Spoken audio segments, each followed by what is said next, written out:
All right, I just have one question. Why are we still in the pods? Episode 1, obviously. Episode 2, obviously. Episode 3, maybe a little in the beginning of episode 4, but we're on episode 97. We're still in the pods. What's going on? Did you guys lose footage of the honeymoon, so you gotta drag it out? What's going on here? I'm irritated. Let's talk about it. Roxiie says we're gonna talk about it. What's up, y'all? It's your girl Roxiie with Roxiie Says, and we're gonna talk about it. Listen, I didn't want to cast judgment too soon because I only watched episode 1. But baby, this is a review for episodes 2, 3, and 4, and we're still in the pods. And I thought that y'all were trolling. I really thought that some of y'all were trolling when y'all was like, oh my God, why we got 6 episodes in the pods? So I went and I fast forwarded so I could see for myself. Y'all weren't trolling. Y'all were serious. We're still in the pods. A lot has happened, but we're still in the pods. I thought that this was supposed to be the best and biggest season yet. We're still in the pods. There's no diversity. We keep having the same conversations over and over. Let's get into this review. But before we do, please don't forget to hit like, comment, and subscribe, okay? Make sure that you hit the notification bell so that you're made aware every time I post a new video. A lot of y'all hit like and subscribe on my first review. Thank you so much, and I'm so happy to have y'all here, all right? So let's start with episode 2. We see Taylor. She's on another date with Daniel, and they're starting to have more personal conversations regarding Taylor's dad's diagnosis of cancer, and Daniel is a kind and listening ear for her. And he does promise that when they do get married, he will not forget to do the little things like buy her flowers and write her love letters and stuff like that, okay? He also promises to get a Chick-fil-A tattoo on his lip since Taylor already has one of Taco Bell on her inner lip, all right? So next we officially meet Sarah. She is a 28-year-old oncology nurse, and Sarah says that she has no type at all. Her type is everything and anything. She says all of her exes look completely different. The only thing that they had in common was that they were all funny. She says that being a nurse has taught her not to sweat the little things, not to sweat the petty things, because life is a gift. That is a great way to look at life, okay? And she says that she wants to share that gift with a special person. So we see her on a date with Ben, who is a 27-year-old account executive, and a couple other things. We gonna get to that. And they're both clearly excited to be on this date with each other. They've dated before, as we can tell from their conversation. So Ben tries to make it clear that he's not trying to get any idea of what Sarah looks like while asking her if she eats healthy. It is an important question, especially if you are someone who's into fitness, but I was still giving it the side eye just a little bit, okay? They speak about religion, and Ben says that he grew up in a strong Christian household, and he believes that there is one true God that loves us, but the idea of faith as a whole is hard for him to know and feel for certain, okay? Sarah says that she was raised Catholic, but she isn't religious, and she grapples with the hypocrisy of saying love thy neighbor in church while also shunning the LGBT community. And this really hits home for her because her sister is gay, so she also wants to know if Ben has any issues with that, and he says no, not at all. He says when he was younger, he thought that it was wrong until he went to college and he made a couple of gay friends, which caused him to do a 180-degree shift in his perception and in his beliefs. He says that he still goes to church every week and he would want his wife to go with him as well. So Sarah says that she is open to going to a type of church that accepts all types of people, and they both really feel good about this date, okay? But they're going to get into some deeper conversations later. So next we see Lauren, and she's on a date with Dave, and she tells us that she's upset because she doesn't know if Molly is running around telling everybody that she's just dating Dave while also knowing that Lauren, is dating Dave. She doesn't know if Molly is being messy, okay? And now Lauren is wondering if Molly is doing it so that she'll feel insecure about her bond with Dave in hopes that she'll fall back. So the fact that Dave even has multiple options is annoying me because it's like, why? But okay. So she does tell Dave that she understands the experience, but she doesn't want him to tell her that he's going on other dates. And he agrees, and he says that he only mentioned it because he felt so comfortable with her. So they tell each other that they have feelings for each other and that they know that these feelings aren't fake. But then he goes on his date with Molly and he's telling her the same exact thing. And he's saying he's all about her. And before their date yesterday, he's like, oh, I was having such a tough time, but after our date, you changed all that. And now I'm super giddy and you're the only one that I want. You're everything that I want. And he feels like he can tell her absolutely anything. The same thing that he just said with the other girl, okay? Listen, so he decides to tell her that he cheated on his ex and it was stupid and he would never do it again.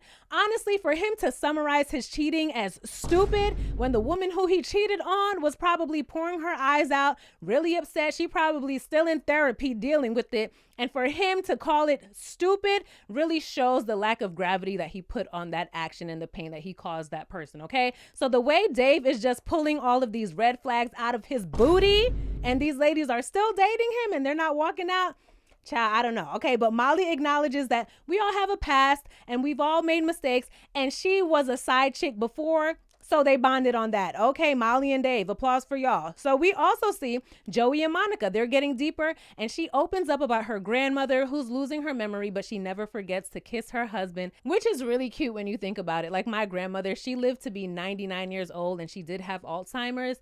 And she would forget so many things, but when she heard our voices, not everybody's voice, when she heard my voice, we would joke about that, like, oh, she don't remember your voice, she remember my voice.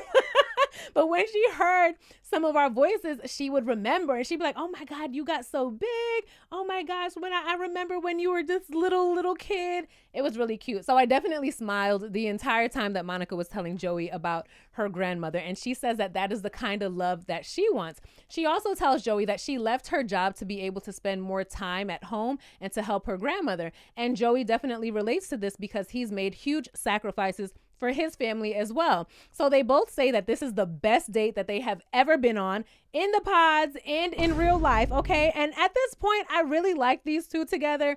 I feel like their energies match. They're both a lot. They're both bouncing off the walls, but I feel like it works for them. And later in the episode, we'll see that they do become the first engaged couple of the season, and I'm not mad at it, so congrats to them, all right? So child, next we see that Madison is dating both Alex and Mason, and she's trying to decide between the two. So Alex is the sweetheart, and they have very vulnerable conversations where he's always trying to reassure her on what they're building. And during episode 1, I liked Mason too, but in this conversation with Madison, he asks her what she wears at Halloween parties. And we also see him ask a couple of the other ladies that, and he's like, are you the sexy girl at the Halloween parties? This was definitely a roundabout way of him trying to see what she looks like, or at least her body type, because I am sure that the assumption is the skimpier and sexier the outfit, the skinnier the woman is, okay? But Madison says that she does sexy outfits and she does funny outfits. So then we hear Mason assume that he is at the top of her list. And I'm like, well, that's a bold assumption to make, sir. And I'm happy that she didn't confirm it in that moment, but they're definitely feeling each other.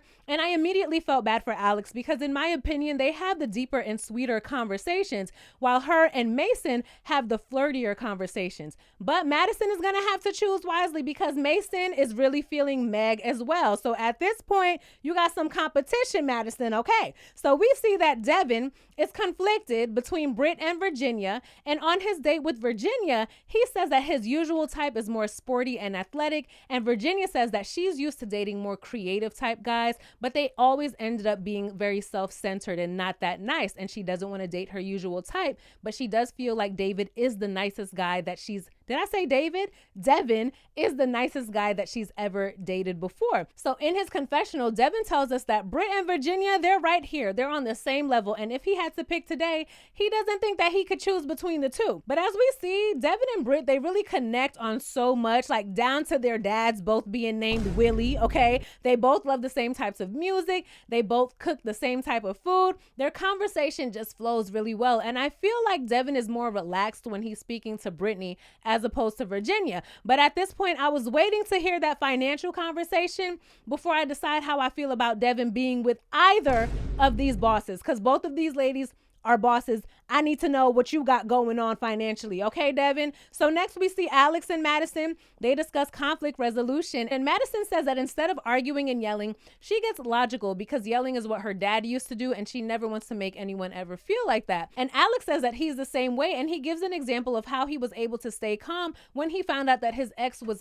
cheating on him. And after he says this, Madison is like, oh, well, I've been cheated on multiple times before too, but I don't take that BS anymore. So I've been single for 2 years. And in my opinion, here's where I saw it in the episode 1 as well, but I was like, I'm not going to say anything about it just yet. I want to see if she continues to do it. But Madison is definitely a trauma dumper.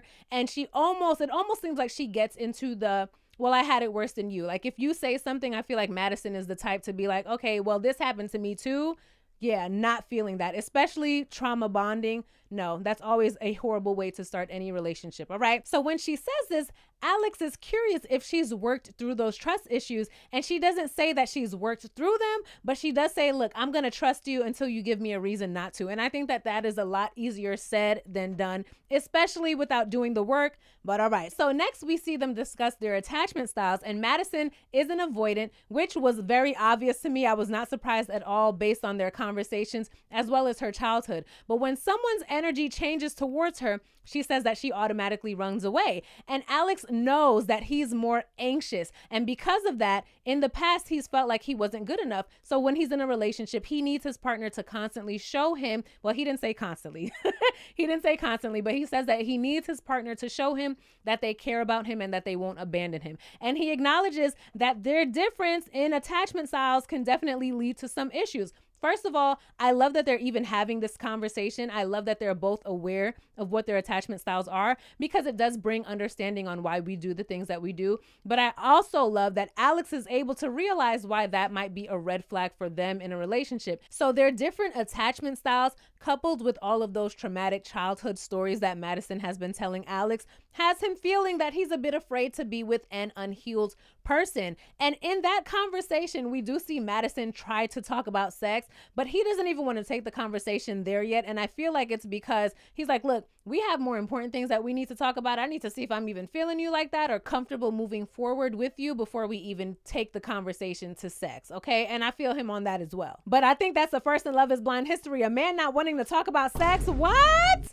When has that happened before? I haven't seen it, not on this show. But baby, when Madison is on her dates with Mason, those dates are less heavy. They're more fun. She in there twerking, okay? She's twerking for Mason in the pods. She's letting him know that her nipples are pierced. She's a completely different person when she's on these dates with Mason. And they tell each other that they have the most fun with each other. But Mason is still dating Meg. Remember Meg? And they're discussing past relationships as well as their future, marriage, kids, all of the things. And Meg lets Mason know that one of her biggest fears is someone in here not choosing her because of her core memories of not feeling like she was good enough. So that would really hurt her, all right? And she also feels some type of way when Mason says that this date has been amazing, but he's now even more confused. So after the date, Meg goes back to the women's quarters and she tells him that the energy is off. And she's like, look, I know that I'm not his number one, even though he's my number one, but I'm not confused when I leave my dates with him. Why is he confused when he leaves his dates with me? So now she feels like her energy is shifting towards Mason as well. And the whole time she's talking, Madison is just looking and listening and taking it all in. All right. So now we are on episode 3, still in the pods. And it's time for Monica and Joey's reveal. They're both very nervous yet hopeful that they'll find each other attractive. So the doors open and they run to each other. These two are so similar. They're both bouncing off of the walls. They're giddy with laughter. And I expected nothing less, honestly. I'll definitely say that it was not a romantic reveal. It wasn't romantic at all. It's giving friend vibes. But I don't know why I feel like that works for this particular pair. Even when they do kiss, they're damn near laughing through the entire thing. I'm sure that nerves were playing a huge part, but it's definitely one of the least romantic reveals I've ever seen. At least it wasn't awkward though. In my opinion, it wasn't awkward. They're just like really giddy people. But they both tell us that they're very pleased with each other physically. And Joey says that that was the best kiss that he's ever had in his entire life. Okay, Joey, I believe you. I honestly do. So back in the pods, we see Daniel and Taylor. They're becoming more vulnerable with each other. And she did this experience because she was starting to think that love just wasn't in the cards for her. And as we've already seen from the previous episodes, if Daniel doesn't do anything else, he is going to reassure Taylor. And he tells her that whether she ends up with him or not, he wants her to know that she is the most amazing person that he's met in here. And there is no way that she's going to end up alone, leaving here or in life. Okay. I really like Daniel so far. We don't really see much of these two. And I feel like when we do, they're having the same conversation again, but I do like them. All right. So next we see Mason. He's on his date with Sarah. And he wants to reiterate and confirm that she knows that he has absolutely no issue with the LGBT community. And he sees that as important to her. So he just wants to make sure that they're on the same page with that. And Sarah says, oh, of course, I actually appreciate you clarifying. And the reason why I asked that question is because I've gotten so many different answers in the past after she's brought up that her sister is gay and that she's accepting of her sister. So she says that she just wanted to hear what his answer was, because some guys have straight up ghosted her in the past. All right. Meanwhile, Madison is trying to fight, running away from Alex, because him mentioning that he's not sure if he's attracted to her because she may remind him of people who he's dated in the past didn't sit right with her. That is something that Alex said to her on a previous date. But she thinks that the fact that she's even still willing to try means that she does actually have feelings for him, and she wants to show him that. So she sends him her bear-ly-in. It's a bear that she sleeps with that they spoke about on a previous date, and she wants him to take it and cuddle it and think of her as a token of her affection.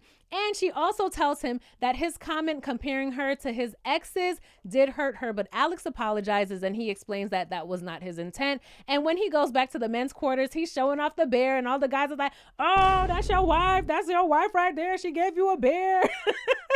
They were so hyped for him. But Madison is still dating Mason, okay? She's still dating Mason. And on her date with Mason, he tells her how much he struggled in school and that he barely graduated. And he didn't think that he'd accomplish anything much in life until he got into cinematography school and he was able to get his dream job right out of college. So these two have another great conversation, but now he's on his date with Meg, and she's telling him how she felt about the comment he made yesterday regarding being confused after their dates, because when she leaves her dates, she ain't confused about Nathan, okay? So she's not feeling that he is. And child, Mason tells her that he has never ever connected with anyone in the way that he's connecting with her. And he's actually more confident when he leaves their dates. But that's not what you said yesterday, sir. You said that you're confused. Now today you're more confident.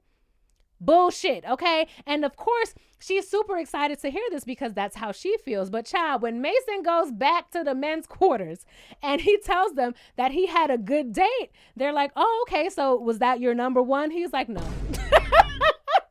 He's like, no, child, Mason is all over the damn place, okay? Why are you leading her to believe that she's your number one? Why are you telling Meg this when you know that that's not the case? You didn't have to tell her that, okay? You really didn't. So I feel like Mason is giving both Meg and Madison fake hope at this point, and Madison is giving both Mason and Alex fake hope at this point, because back at the women's quarters, Madison says that she pretty much has two number ones, while Meg has all of her eggs in Mason's basket. But at this point, all of the ladies aren't sharing the names of their dates, of their number ones, their top picks, none of that, okay? So in this equation, I feel really bad for Alex and Meg so far, all right? So next we see Dave and Lauren. They're on another date where they talk kids, and he tells her, yeah, let's get these kids situated because you're getting old.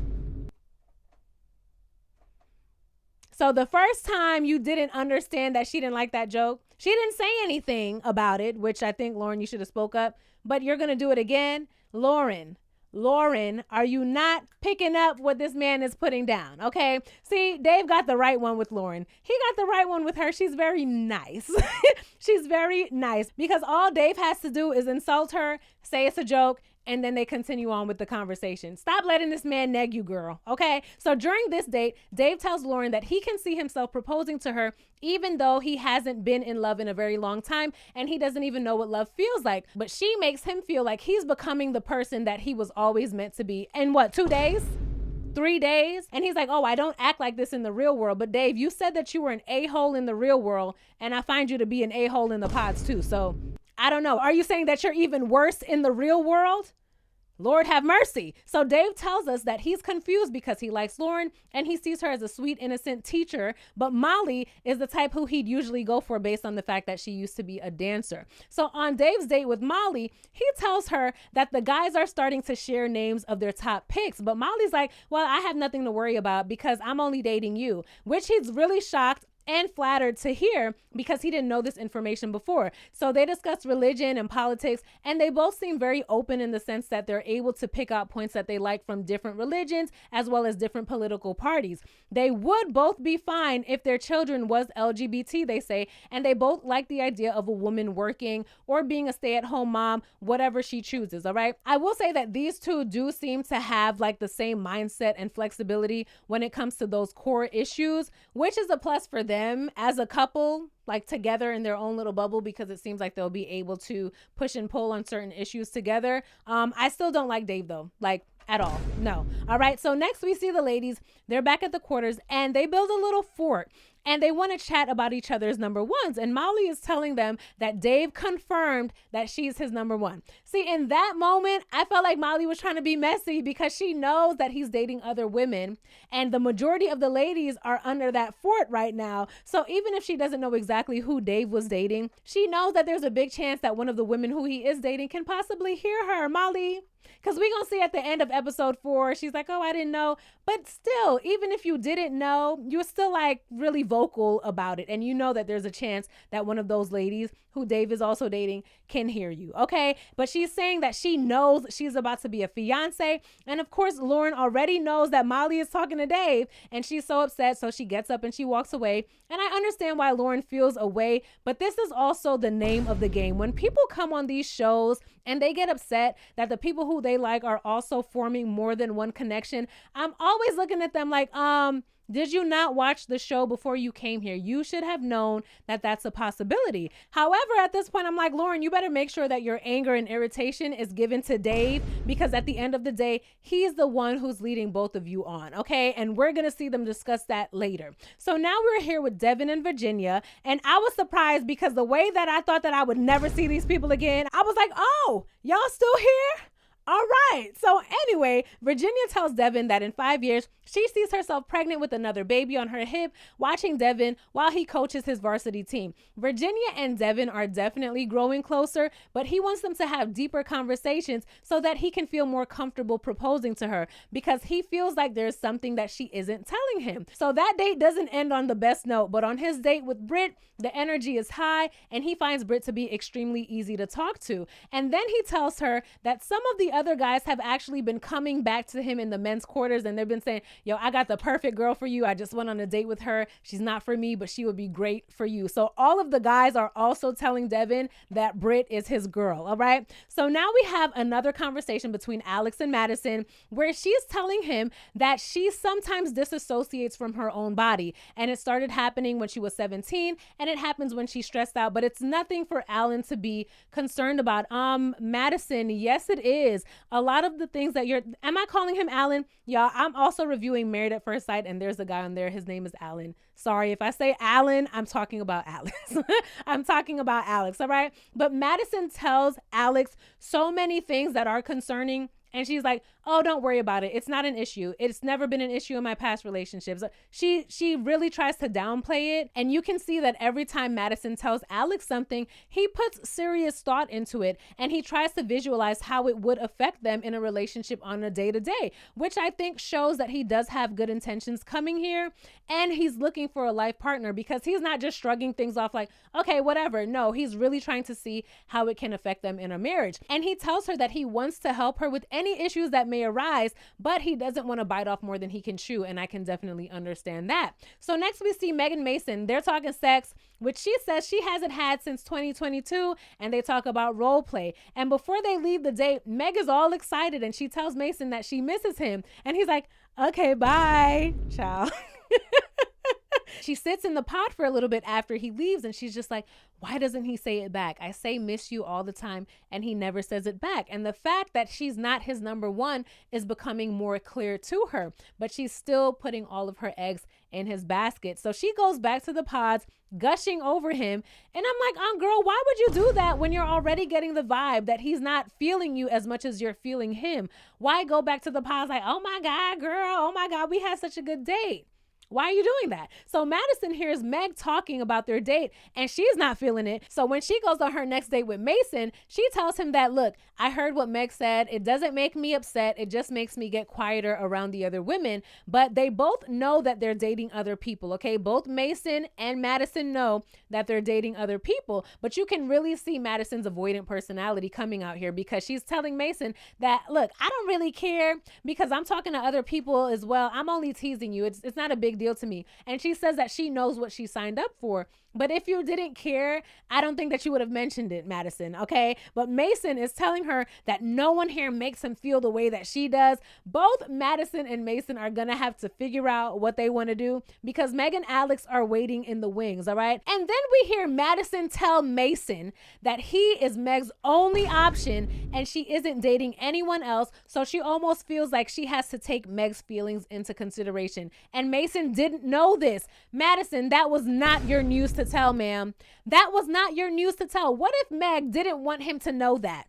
What if Meg was like trying to make Mason feel like she also has multiple options and you just spilled the beans? That wasn't your business to tell. And then she says to Mason, well, my other connection has been affirming me more, and I feel like we just connect more. So if you don't want to be with me, it's fine. I'll be okay. All right. I got other options. So she's putting that pressure down on Mason, and it's clear that she wants to have at least two definite options to choose from, all right? So now we open up episode 4 with Ben asking Sarah if she's his girlfriend, and he tells her that he loves her, and then he tries to clean it up by saying, oh, I mean, I'm falling in love with you. I'm falling in love with you. And to that, she says, thank you.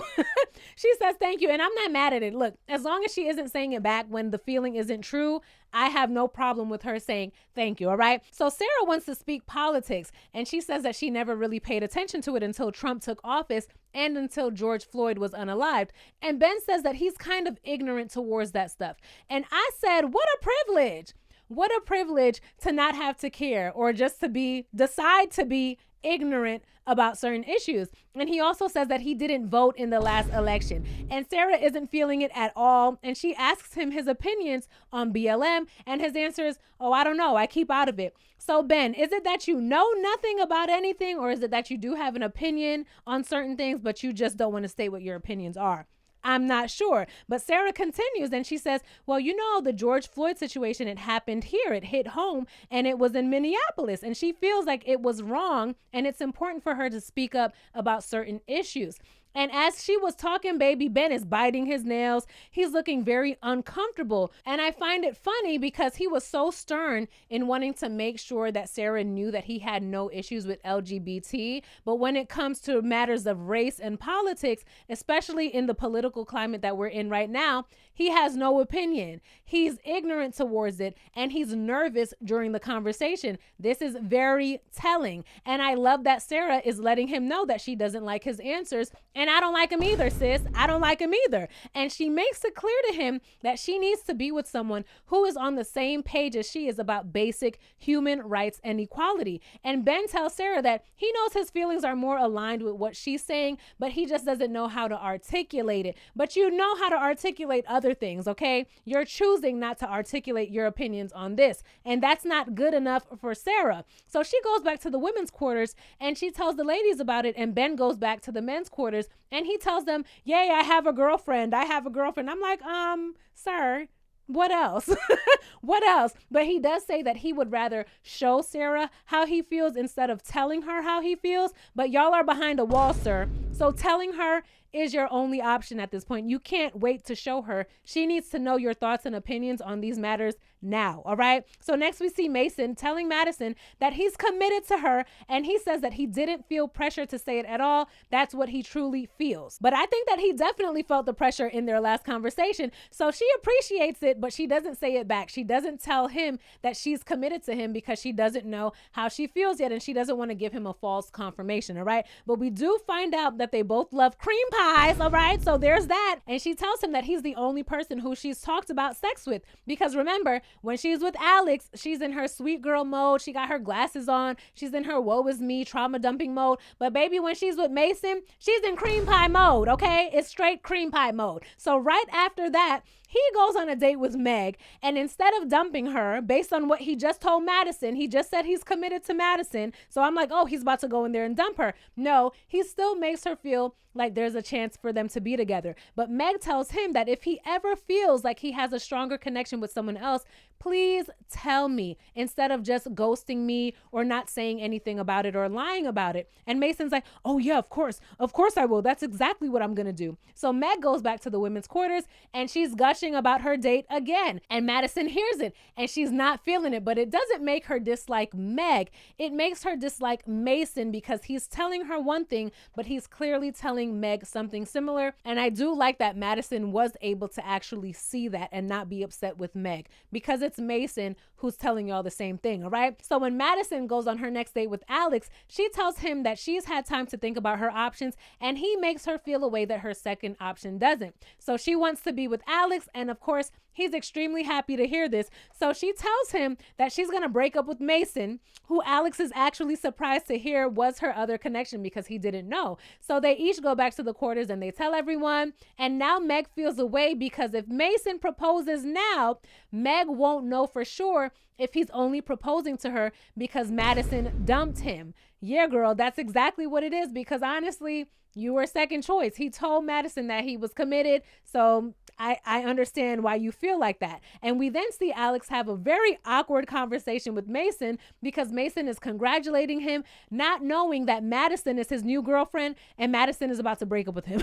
He has no idea, all right? So next we get a conversation between Britt and Devin where he tells her that senior year in high school, he started getting really severe back and leg pain, and he tried different therapies, but nothing was working, and he was still determined to keep playing basketball. So he said that he would take 2 ibuprofen before every game, and then 2 turned to 4, and 4 turned to 8, and eventually he was taking over 20 a day. And it got so bad that some days he would just wake up and he would say, what's the point? What's the point of even being here if I can't do what I love, which is play ball? So he says that he prayed about it and God told him to go to the doctor just one more time. And this time the doctor told him that it was his femur and pelvic bones that were rubbing together, and that's what was causing the pain. So after that much needed surgery, the pain went away, and he credits it to trusting God, right? And he says that that grew his relationship with God. So Britt tells him that he shouldn't feel any shame in his story, and it's something that he had to go through. And he thanks her for not judging him for his experience.